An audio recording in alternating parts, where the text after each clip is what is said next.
जी हाँ, नमस्कार दोस्त। हम किशन, आप देख रहे हैं किशन भोजपुरी न्यूज।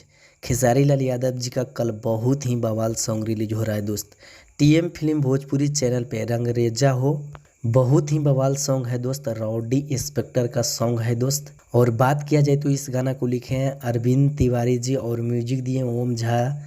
और खेसारी लाल यादव जी ने गाए हैं और साथ में डुएट किए हैं प्रियंका सिंह राजपूत। और टीएम फिल्म भोजपुरी चैनल पे कल रिलीज हो रहा है दोस्त 6/15 में। तो आप लोग बिल्कुल रेडी रहिए देखने के लिए और ज़्यादा से ज़्यादा शेयर करने के लिए, क्योंकि बहुत ही कमाल का सॉन्ग है दोस्त।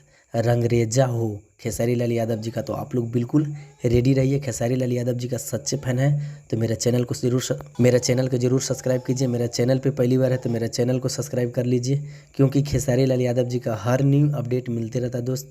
धन्यवाद, मिलते हैं अगले वीडियो में। Thank you so much, love you. तो आप लोग भूलिए नहीं, रंगरेजा हो खेसारी लाल यादव जी का सॉन्ग है दोस्त। कल ही टीएम फिल्म भोजपुरी चैनल पे सुबह 6:15 में रिलीज किया जा रहा है दोस्त। अगर मेरा अपडेट अच्छा लगा तो मेरा चैनल को सब्सक्राइब कीजिए। धन्यवाद, मिलते हैं अगले वीडियो में।